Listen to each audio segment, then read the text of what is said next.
Hello दोस्तों, welcome back our YouTube channel यूबी क्यूटस स्टडी। कैसे हैं आप सभी लोग? उम्मीद करते हैं कि आप लोग अच्छे होंगे। तो दोस्तों, आज हमारा सामान्य हिंदी का जो वर्णमाला टॉपिक है उसका जो है दूसरा क्लास है। इसके पहले हम लोगों ने स्वर को पूरा कंप्लीट कर लिया था। आज हम लोग व्यंजन के बारे में पढ़ेंगे। और दोस्तों, यह जो वीडियो है हमारे जो है जितने भी एग्जाम ऐसे हैं जिसमें हिंदी पूछा जाता है उसके लिए दोस्तों यह वीडियो बहुत ही इंपॉर्टेंट होने वाला है। और दोस्तों, ये जो है पूरा होने के बाद हम आपको जो है वर्णमाला का प्रैक्टिस सेट कराएंगे। और वह वर्णमाला जो है उसका प्रैक्टिस सेट अगर आप कर लेते हैं तो एग्ज़ाम में वर्णमाला से संबंधित जितने भी प्रश्न आते हैं आप उसको आसानी से कर पाएंगे। और दोस्तों, इसके साथ ही साथ अगर हम लोग वर्णमाला को पूरा कंप्लीट कर लेते हैं तो इससे क्या होगा कि आगे जब हम लोग संधि पढ़ेंगे तो संधि दोस्तों हमारे लिए करना आसान हो जाएगा, क्योंकि जो संधि है वह पूरी तरह से वर्णमाला पे डिपेंड करती है। तो आइए हम लोग शुरू करते हैं। तो दोस्तों, स्वर हम लोग कंप्लीट कर लिए हैं। आज हम लोग व्यंजन के बारे में पढ़ेंगे। तो दोस्तों, व्यंजन क्या होता है? व्यंजन की जो परिभाषा होती है वह होती है स्वरों की सहायता से बोले जाने वाले वर्ण व्यंजन कहलाते हैं। दोस्तों, जैसा कि हम लोगों ने पिछली क्लास में पढ़ा था, जैसे ये जा लिखा है, जा के नीचे अगर हलंत है तो इसको हम लोग क्या कहते हैं? इसको हम लोग व्यंजन कहेंगे, ठीक है। और अगर इसी में कोई अगर स्वर लग जाता है, कोई अगर स्वर इसमें जुड़ जाता है तो इसको कहते हैं अक्षर, ठीक है। इसको क्या कहते हैं? अक्षर कहते हैं। और दोस्तों, बिना स्वर की सहायता से मतलब ये हुआ कि अगर ये इस तरह से जा लिखा है, इसको आधा जा पढ़ते हैं तो इसका जो है हम लोग उच्चारण नहीं कर सकते हैं जब तक इसमें कोई व्यंजन, कोई जो है स्वर न मिल जाए। इसका उच्चारण करना असंभव होता है। तो दोस्तों, इसका जो व्यंजन का जो परिभाषा होता है यही होता है कि स्वरों की सहायता से। तो दोस्तों, जैसे अगर इसमें जा है तो इसमें अगर हम आ जोड़ देंगे, आज स्वर जोड़ देंगे तो ये हो जाएगा जा, पूरा जा हो जाएगा और इसको जा पढ़ा जाएगा। इसी तरह से अगर हम बड़ा आ इसमें जोड़ देते हैं तो ये जो है जा हो जाएगा, ठीक है। इसमें थोड़ा दोस्तों मुंह से जो है सांस थोड़ा देर तक निकलेगी। तो दोस्तों, व्यंजन जो होता है, वर्ण के बारे में दोस्तों हम लोगों ने पहले ही पढ़ लिया है कि जो है वर्ण एक ऐसी इकाई है जिसके टुकड़े ना हो सके, ठीक है। जैसे अगर हम आ मान लेते हैं, ये जो है स्वर है और इसको हम इधर आधा जा रख देते हैं। ये दोनों क्या हैं? इन दोनों के अब टुकड़े नहीं हो सकते हैं, ठीक है। ये फाइनल है। तो इसी को दोस्तों वर्ण कहते हैं। और अगर हम जा में आ जोड़ देंगे तो क्या हो जाएगा? तो ये हो जाएगा जा, इसके टुकड़े हो सकते हैं। और अगर हम जा का टुकड़ा करेंगे तो इसका ये टुकड़ा हो जाएगा आधा जा प्लस आ। तो ये दोनों का जो योग होता है वह क्या कहलाता है? वह अक्षर कहलाता है। यानी कि ये जो जा है वह अक्षर कहलाता है। पिछले वीडियो में हम लोगों ने इसकी चर्चा कर लिया है। अब हम लोग आगे बढ़ते हैं। व्यंजन से संबंधित दोस्तों कुछ फैक्ट देख लेते हैं। जैसे व्यंजनों का उच्चारण बिना स्वर के नहीं किया जा सकता है। यानी कि कोई भी व्यंजन लिखा है, इसमें जब तक स्वर कोई नहीं जुड़ेगा, इसका उच्चारण नहीं किया जा सकता है। और अगर इसमें जो है आ स्वर जुड़ गया तो इसका उच्चारण पढ़ा जाएगा जा। तो इसको आप लोग याद रखिए। जिन व्यंजनों में स्वर नहीं लगा होता है उसे लिखने के लिए हल का प्रयोग करते हैं। यही मतलब ये जो है, जैसे जा के नीचे ये लगा है, इसी को हल कहते हैं, का प्रयोग किया जाता है। ऐसे व्यंजनों को अर्ध या फिर आधा व्यंजन कहा जाता है। यानी कि इसको जो है आधा व्यंजन कहते हैं। इसको जो है आप लोग इसका जो है उच्चारण नहीं कर सकते हैं, इसीलिए इसका जो है नाम दे दिया गया है आधा व्यंजन। आगे हम लोग बढ़ते हैं। आगे है जिन व्यंजनों में हल लगा होता है। यानी कि जैसे ये है, ये हल इसमें लगा है तो इस व्यंजन को हम लोग बोलेंगे हलंत। क्या बोलेंगे? हलंत। और इसमें जो लगा है इसको हल बोला जाता है। इस पूरे को जो है हलंत बोलते हैं। और जिस व्यंजन में हलंत नहीं लगा होता है, यानी कि जैसे अगर ये लिखा है तो इसको हम लोग जो है अजंत बोलते हैं। तो इसको आप लोग जो है याद रखिएगा। अब हम लोग आगे बढ़ते हैं। आगे क्या है? आगे है व्यंजनों का वर्गीकरण। तो दोस्तों जो व्यंजन हैं उनको जो है मुख्य रूप से 5 प्रकार से जो है 5 भागों में बांटा गया है। और वो कौन कौन से हैं?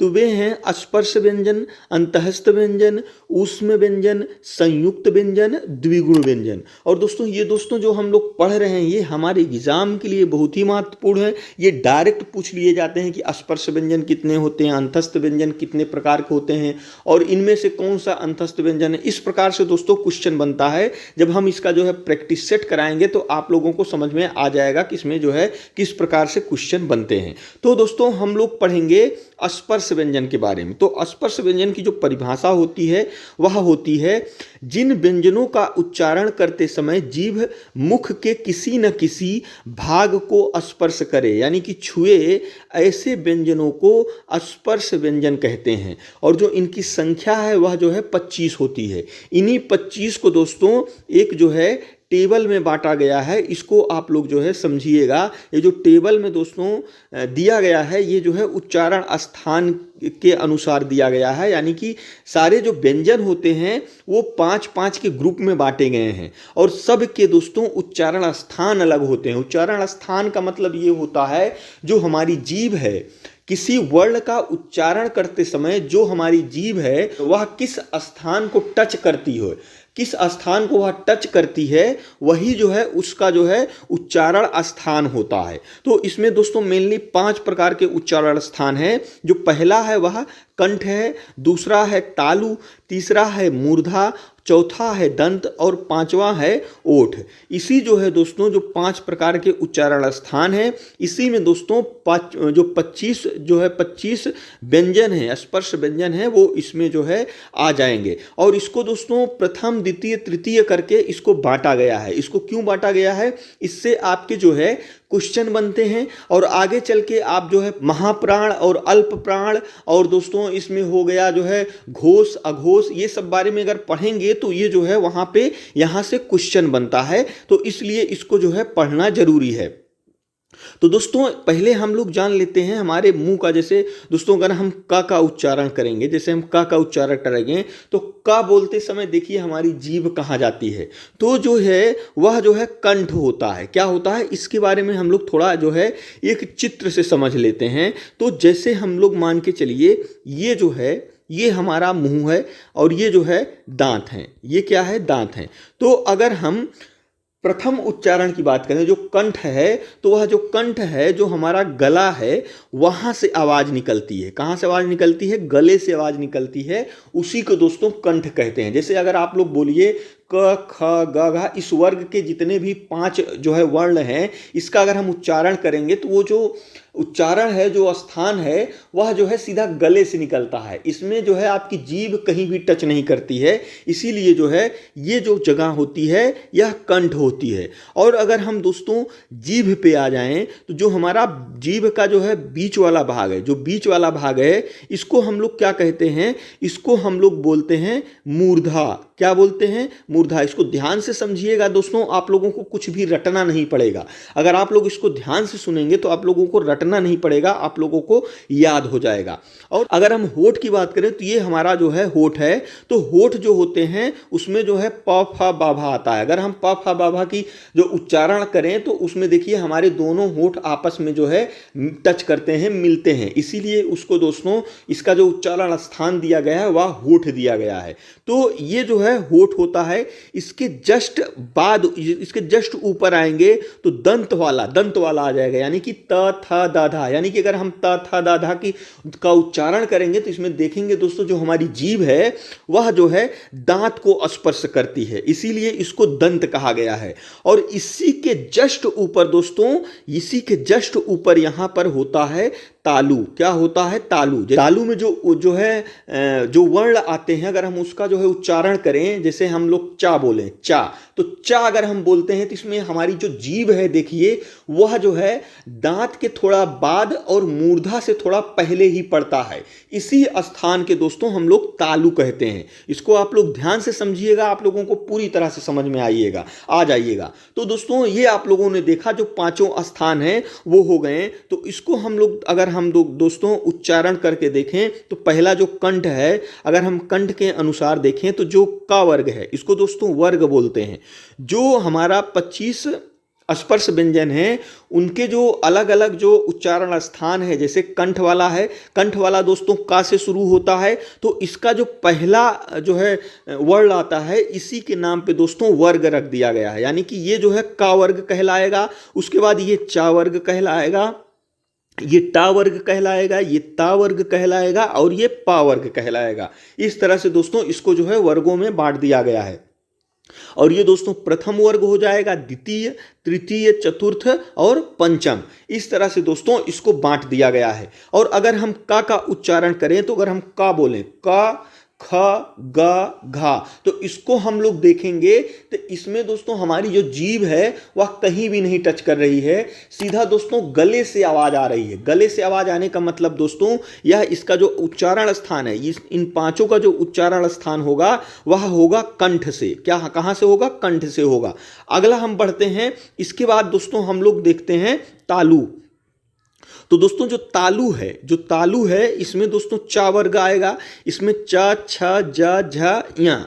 इसका दोस्तों अगर हम उच्चारण करते हैं तो इसमें हम लोग पाएंगे कि जो हमारी जीभ है वह दोस्तों जो दांत है, दांत से जस्ट ऊपर टच करता है, जैसे चा, चा, छा, जा, दांत को भी नहीं टच करता है, दांत से जस्ट ऊपर टच करता है, वो जो स्थान है उसको दोस्तों तालु कहते हैं। अगला हम लोग बढ़ जाते हैं मूर्धा में। जो मूर्धा में आएगा दोस्तों वह जो है ट वर्ग आएगा, जैसे ट, ठ, ड, ढ। तो इसको दोस्तों अगर हम इसका उच्चारण करेंगे तो हम लोग पाएंगे कि जो हमारा तालु स्थान है उसके जस्ट ऊपर अगर हम जीभ टच करेंगे तो ये सारे जो है उच्चारण इसके उच्चारण होंगे। अब हम आगे बढ़ते हैं, अगर हम दंत की बात करते हैं तो दंत होता है वह दोस्तों ता वर्ग होता है। अब अगर हम लोग ता का उच्चारण करेंगे, ता, था, दा, धा, तो इसमें हम लोग देखेंगे जो हमारी जीभ है वह जो है दांत को टच कर रही है, दांत को टच कर रही है, इसीलिए इसको दोस्तों दंत उच्चारण स्थान पर रखा गया है। अगला है दोस्तों होठ। होठ का मतलब ये हुआ दोस्तों इसमें जो उच्चारण है, यानी कि इसके अगर हम प, फ, ब, भ का उच्चारण करेंगे तो हम पाएंगे कि जो हमारी जीभ है वह हमारा जो है जीभ का मतलब नहीं है, यह जो है होठ आपस में टच होते हैं। इसीलिए दोस्तों बिना होठ के सहारे से आप लोग जो है इन पांचों का उच्चारण नहीं कर सकते हैं। इसीलिए दोस्तों इसका नाम जो है, इसका जो उच्चारण स्थान है वह होठ रखा गया। आई होप कि दोस्तों ये आप लोगों को समझ में आ गया होगा। अब हम लोग आगे बढ़ते हैं।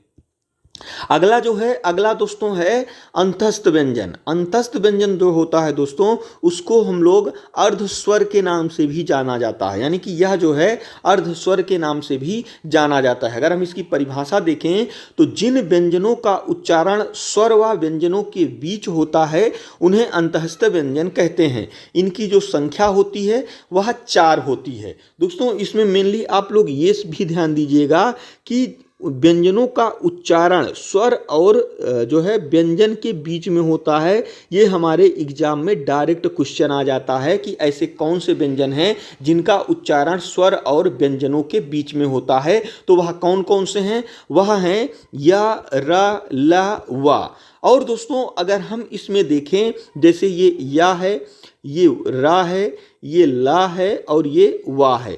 तो अगर हम दोस्तों या और वा की बात करें तो ये जो या और वा हैं इनको जो है बोला जाता है अर्धस्वर। क्या बोला जाता है? अर्धस्वर। इन दोनों को अर्धस्वर बोला जाता है। और ये दोस्तों अगर हम रा की बात करें तो इसका जो नाम है वह नाम क्या है दोस्तों? इसको दोस्तों बोलते हैं लुंठित वर्ण। क्या बोलते हैं? लुंठित वर्ण। इसे सब याद रखिएगा, आपके एग्जाम में जो है ये क्वेश्चन पूछे जाते हैं। और अगर हम ला की बात करें तो ला को बोला जाता है दोस्तों, इसको जो है इसको पार्श्विक व्यंजन बोला जाता है। पार्श्विक व्यंजन बोला जाता है ला को, और रा को लुंठित व्यंजन बोला जाता है। इसको इस तरह से दोस्तों याद रखना है कि जैसे इसमें कंफ्यूजन हो सकता है रा और ला में कि रा को क्या बोला जाता है, ला को क्या बोला जाता है। तो इसको याद करने की एक ट्रिक है, जैसे लुंठित है, लुंठित जो है ला से शुरू होता है, लुंठित जो है ला से शुरू हो रहा है, इसका मतलब इसका उत्तर ला नहीं होगा, इसके अपोजिट होगा। अगर लुंठित है इसका मतलब होगा रा, और पार्श्विक का दोस्तों ला होगा। इस तरह से इसको आप लोग याद रख सकते हैं। अब हम अगली तरफ बढ़ते हैं। अगला जो है वह है ऊष्म, या फिर इसी को संघर्षी व्यंजन के नाम से जाना जाता है। तो ये दोस्तों कौन कौन से होते हैं, तो जिन व्यंजनों के उच्चारण में जो हम परिभाषा ये बता रहे हैं दोस्तों, इसको भी आप लोग अच्छे से पढ़िएगा, क्योंकि हमारे एग्जाम में डायरेक्ट परिभाषा ही पूछ लिया जाता है कि वह कौन से जो है व्यंजन है जिसमें दोस्तों हवा मुख के किसी स्थान पर रगड़ खा कर निकले या फिर ऊष्मा पैदा करे। तो ये सारी चीज़ें दोस्तों डायरेक्ट भी आपके एग्जाम में आ सकता है, तो इसकी जो है परिभाषा पे भी ध्यान रखिएगा। तो जो इसकी जो परिभाषा है वह है जिन ध्वनियों के उच्चारण में हवा मुख के किसी स्थान पर रगड़ खाकर निकले तथा ऊष्मा पैदा करे उन्हें ऊष्म व्यंजन कहते हैं। इनकी जो संख्या होती है वह 4 होती है। इसको आप लोग थोड़ा जो है ध्यान से समझिएगा, मैं कुछ समझाने जा रहा हूं, आप लोगों को इसको याद नहीं करना पड़ेगा, आप लोगों को याद हो जाएगा।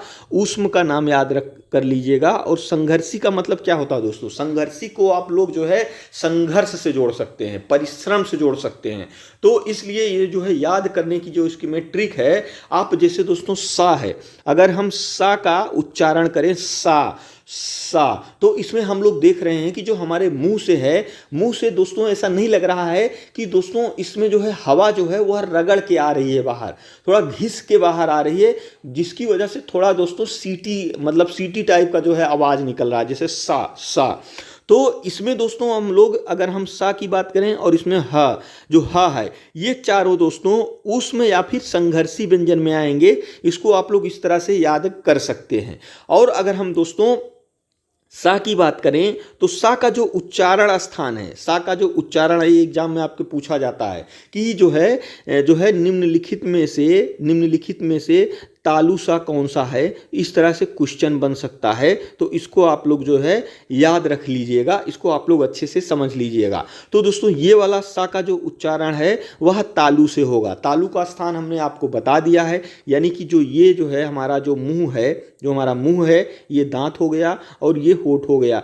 तो दोस्तों दांत ये है, यहाँ का जो स्थान है इसको दोस्तों हम लोग दंत बोलते हैं। दंत दोस्तों दंत के जस्ट ऊपर वाला जो हिस्सा है उसी को तालु बोलते हैं। अब इस सा को आज के बाद से, पहले हम लोग दोस्तों इस जो है इन सब सा को क्या नाम दिया था हम लोगों ने, इन सब सा को जो है इसको दोस्तों क्या जो है इसको दोस्तों सीटी वाला सा बोलते थे, और इसको पेटफरौना सा बोलते थे, और इसको हम लोग सादा सा बोलते थे। तो आज के बाद से दोस्तों अब इसका नाम आप लोगों को ये नहीं बोलना है। अब दोस्तों इस सा को जो है तालु सा बोलना है, इस सा को मूर्धा सा बोलना है, और इस सा को दंत सा बोलना है। और इसका जो हम उच्चारण भी करेंगे, इसका जो है दोस्तों हम लोग उच्चारण भी अगर करेंगे तो तालु से करेंगे, तो इस सा का जो उच्चारण है शुद्ध रूप से हम लोग कर पाएंगे। तो हम लोग जो है अगर इसका उच्चारण करें तो शा, इसको जो है शा बोला जाएगा, शा। ठीक है।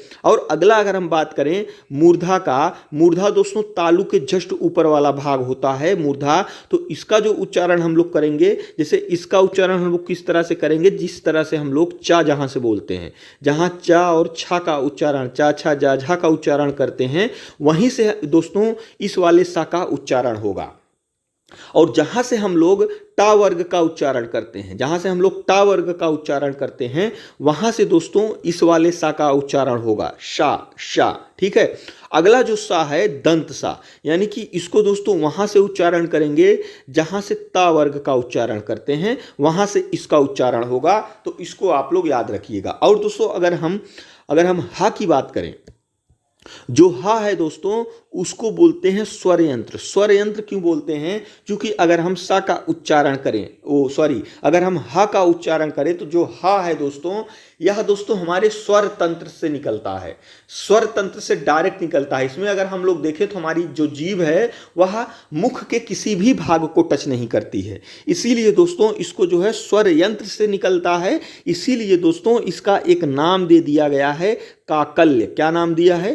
काकल्य। इसलिए दोस्तों इसको जो है काकल्य बोलते हैं। ये हमारे एग्जाम में डायरेक्ट पूछा जाता है कि हा को किस नाम से जाना जाता है या फिर काकल्य वर्ण किस जो है वर्ण को जाना जाता है। तो इस तरह से क्वेश्चन बनता है, तो इसको आप लोग जो है गंभीरता से लीजिएगा। अब हम लोग आगे बढ़ते हैं।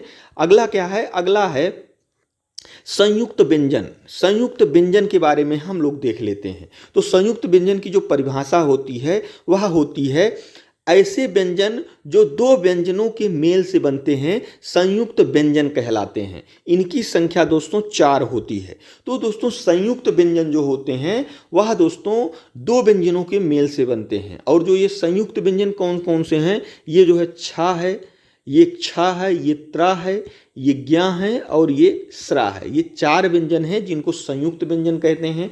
इसमें अगर दोस्तों हम लोग छा की बात करें तो यह दोस्तों का आधा का और सा के मेल से बनता है। यह दोस्तों का और सा के मेल से बनता है, यानी कि ये नीचे हलंत होगा। इसको आप लोग जो है इसको जो है ध्यान से देखिएगा।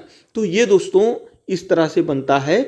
और अगला अगर हम त्रा की बात करें तो त्रा जो है वह बनता है ता प्लस रा से। ये दोस्तों डायरेक्ट क्वेश्चन पूछा जाएगा आपसे एग्जाम में कि जो छा है इसमें कौन कौन सा व्यंजन जो है मिला है, तो उसको जो है आप लोग ध्यान से देखिएगा। तो अगर हम त्रा की बात करें तो ये दोस्तों आधा ता और रा से मिलके बना है। और अगर हम ज्ञा की बात करें तो ये दोस्तों जा और इया के मेल से बना है। किसके मेल से बना है? आधा जा और इया के मेल से बना है। और अगर हम दोस्तों स्रा की बात करें, ये दोस्तों तालु का आधा सा और री से मिला है, री से मिल के बना है। तो इसको आप लोग याद रखिएगा। और अगला है दोस्तों द्विगुण व्यंजन। इसी को कहते हैं उत्क्षिप्त व्यंजन। और ये क्या होता है? ये दोस्तों ढा और ढा होता है। इसका उच्चारण दोस्तों हम लोग एक एग्जाम्पल से समझते हैं। जैसे दोस्तों ये ढोलक लिखा है, ढोलक में ये जो ढा है वो ये वाला ढा है। और पढ़ना, यानी कि इसको ढा बोलेंगे, इसको ढा बोलेंगे, पढ़ना, ये दोस्तों ये वाला है। यही इसी की बात हो रही है, यानी जो पढ़ने में यूज हुआ है वह ये वाला यूज हुआ है। और जो ढोलक में जो ढा यूज हुआ है वह दोस्तों नॉर्मल वाला जो हमारा स्पर्श व्यंजन है उसमें से यूज हुआ है। तो इसको आप लोग इसी तरह से अगर हम डा की बात करें तो डमरू में देखिए दोस्तों नॉर्मल वाला डा यूज हुआ है। और अगर हम लड़ाई की बात करें इसमें ड़ा हुआ है, ड़ा, इसको ड़ा बोलते हैं। और दोस्तों ये जो दोस्तों हैं, ये जो 6 व्यंजन हैं यानी छा, त्रा, ज्ञा, स्रा और ये जो है ढ़ा और ड़ा, ये सब दोस्तों हमारे हिंदी भाषा में दोस्तों ये नए स्वर आए हैं। इसके यानी कि पहले परंपरागत से ये जो है नहीं मौजूद था, बाद में दोस्तों यह हिंदी में शामिल हुआ है। तो दोस्तों वैसे तो ये अगर ये सारी चीज़ें हम लोग मिला लें तो ये जो है टोटल 39 हो जाएंगे। यानी कि इसमें जो दिया गया है स्पर्श व्यंजन, अंतस्थ व्यंजन, ऊष्म व्यंजन, संयुक्त व्यंजन, द्विगुण व्यंजन, ये सारे मिला लेते हैं तो हमारी जो व्यंजन की संख्या होती है वह 39 हो जाती है। कितनी हो जाती है? 39 हो जाती है। चूंकि दोस्तों हमारे एग्जाम में क्वेश्चन पूछा जाता है कि व्यंजन कितने प्रकार के होता है, तो उसमें क्या ऑप्शन में आता है? उसमें 33 आता है। 33 क्यों आता है? 33 इसलिए आता है चूंकि दोस्तों जो संयुक्त व्यंजन है और जो द्विगुण व्यंजन है ये दोस्तों हमारी हिंदी में जो है लास्ट में जोड़े गए। पहले जो है ये परंपरागत से नहीं था। यानी कि अगर हम संस्कृत की बात करें, पाली की बात करें, प्रकृत की बात करें तो उसमें दोस्तों ये सारे जो है व्यंजन नहीं मिलते हैं।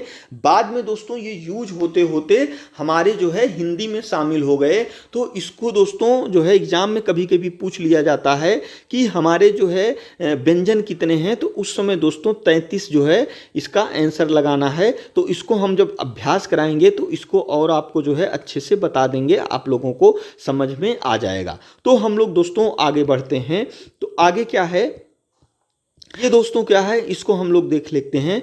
ट वर्ग को दोस्तों उत्क्षिप्त व्यंजन भी कहा जाता है। यानी कि जो ट वर्ग है, जो ट वर्ग है, यानी कि वर्ग आप लोगों को अब समझ में आ गया होगा। अगर हम ट वर्ग की बात कर रहे हैं, अगर हम ट वर्ग की बात कर रहे हैं तो इसमें कितने व्यंजन आएंगे, इसमें कितने वर्ण आएंगे, तो ये आ जाएगा ट, ठ, ड, ढ और अड़ा।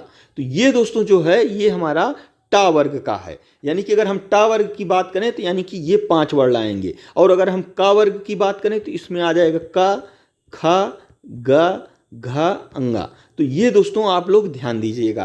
तो दोस्तों जो ट वर्ग है उसको हम लोग उत्क्षिप्त व्यंजन के नाम से भी जानते हैं, तो इसको भी आप लोग जो है याद रखिएगा। तो दोस्तों आज हम लोग इस क्लास को यहीं पे समाप्त करते हैं। अभी हम लोग दोस्तों व्यंजन का थोड़ा सा और भाग पड़ा है, उसको हम लोग अगली क्लास में करेंगे। अभी तक जितना हम लोग पढ़े हैं उसको आप लोग अच्छे से तैयार कर लीजिए, क्योंकि व्यंजन खत्म होते ही हम लोग क्या पढ़ेंगे, हम लोग पढ़ेंगे दोस्तों जो है व्यंजन खत्म होते ही हम लोग वर्णमाला का प्रैक्टिस करेंगे। और आप लोग यकीन मानिए कि वर्णमाला का अगर आप लोग प्रैक्टिस कर लेते हैं, फिर आप लोग अगर एग्जाम में जो हिंदी पूछा जाता है वहां से अगर आप लोग वर्णमाला करेंगे, आप लोगों को सारे क्वेश्चन समझ में आएंगे। और दोस्तों इसके बाद हम लोग जो है संधि करेंगे, अगर आप लोग वर्णमाला अच्छे से तैयार कर लेंगे तो हम लोगों को दोस्तों संधि समझने में ज़्यादा प्रॉब्लम नहीं होगी। तो दोस्तों यदि आप लोगों को वीडियो अच्छा लगा हो तो हमारे चैनल को जरूर सब्सक्राइब करिएगा। और दोस्तों वीडियो देखने के लिए आपका बहुत बहुत धन्यवाद।